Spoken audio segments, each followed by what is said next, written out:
Question number 320 Shri Ramjilal Suman. Honourable minister. उत्तर सभा पटल पर रख दिया गया है। Supplementary number 1 Shri Ramjilal Suman. सभापति जी, हमारे प्रश्न से पहले स्वास्थ्य मंत्री जी ने एक सवाल के जवाब में फरमाया था कि यहां से जो दिशा निर्देश जाते हैं उनमें राज्य सरकार का जो रवैया है वो थोड़ा लचर है। दूसरे 2010 का कोई कानून है, उसके मुताबिक भारत सरकार ने सरकारी और निजी क्षेत्र की सभी मान्यता प्राप्त चिकित्सा पद्धतियों के संबंध में आम लोगों को राहत मिले स्वास्थ्य की सेवाओं के संबंध में ये दिशा निर्देश जारी कर दिए थे। सभापति महोदय भी मंत्री जी ने बताया कि स्वास्थ्य राज्य का विषय है।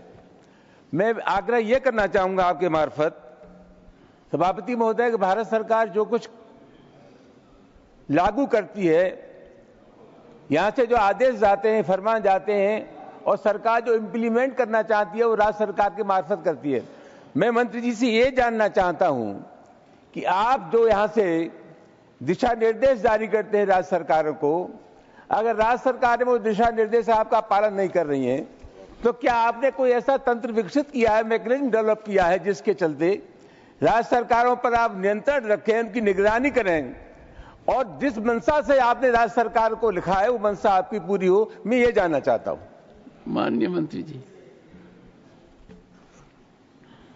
माननीय सदस्य के प्रश्न से एक ध्वनि आती है कि केंद्र सरकार अपनी पॉलिसीज के बारे में बोलती है और प्रदेश सरकार लचर है शब्द उन्होंने उपयोग किया। उन्होंने आपको कोट किया पर आपने लचर शब्द यूज नहीं किया था।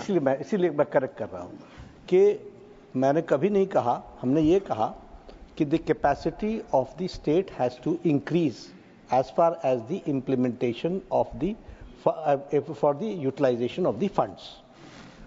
दो बातें मैं यहां पर कहना चाहता हूं। प्रदेश सरकार ने और सभी प्रदेश सरकारों ने स्वास्थ्य को निचले स्तर तक ले जाने में बहुत बड़ा योगदान किया है। मैं उनकी सराहना करता हूं, उनको बधाई देता हूं, उनको साधुवाद देता हूं। अभी 100 दिन का नेशनल ट्यूबरक्लोसिस एलिमिनेशन का प्रोग्राम हुआ। हमारा टारगेट था 2 लाख हमारे जो ट्यूबरक्लोसिस के लोग नहीं पकड़ में आ रहे हैं वो उनको स्क्रीन करना, उनको ढूंढ के निकालना। जब हमारे स्टेट्स लगे तो 7 लाख से ज्यादा निकल गए केसेस ट्यूबरक्लोसिस के।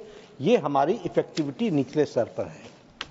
कोरोना की महामारी आई, कोई भी वेस्टर्न और वेस्टर्न स्टेट्स कंट्रीज ये कोई भी वैक्सीनेशन 60-70% से ज्यादा नहीं कर सके। ये भारत है मोदी जी के नेतृत्व में और वो स्टेट्स हैं जिन्होंने निचले स्तर पर काम किया कि 220 करोड़ डोज और डबल डोज विथ बूस्टर लग करके हुआ। ये किसने किया? And what are the areas are like Lahaul Spiti, areas are like Ladakh, areas are like Gadchiroli, areas are like Bastar, areas are like Narayanpur.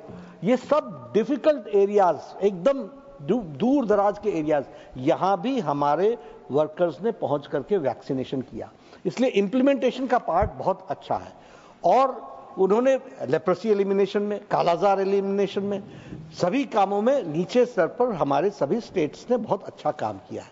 लेकिन जिस पर हमारी तकलीफ आ रही है वो है फंड में, कि फंड की कैपेसिटी ऑफ यूटिलाइजेशन, उसमें उनको और जोर देने की जरूरत है।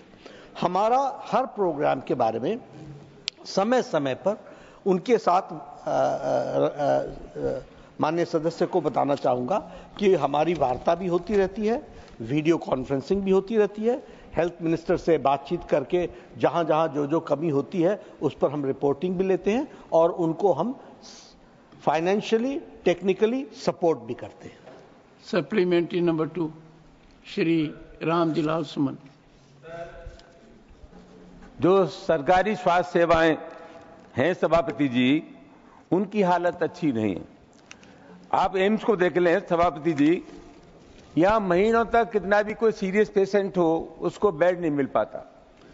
परिणाम ये होता है कि आदमी तो खत्म हो जाता है, बीमार आदमी, लेकिन उसको चिकित्सा सुविधाएं नहीं मिल पाती। सभापति जी, इसका परिणाम ये होता है कि फिर निजी हॉस्पिटल में जाता है। निजी हॉस्पिटल में जो फीस का रेट है सभापति जी, उसकी कोई सीमा नहीं है, मर्यादा नहीं है। मैं आपके मार्फत मंत्री जी से जानना चाहूंगा कि जो निजी हॉस्पिटल है ये आपके रहमो करम पर जिंदा है, आप इनको संचालन में मदद करते हैं।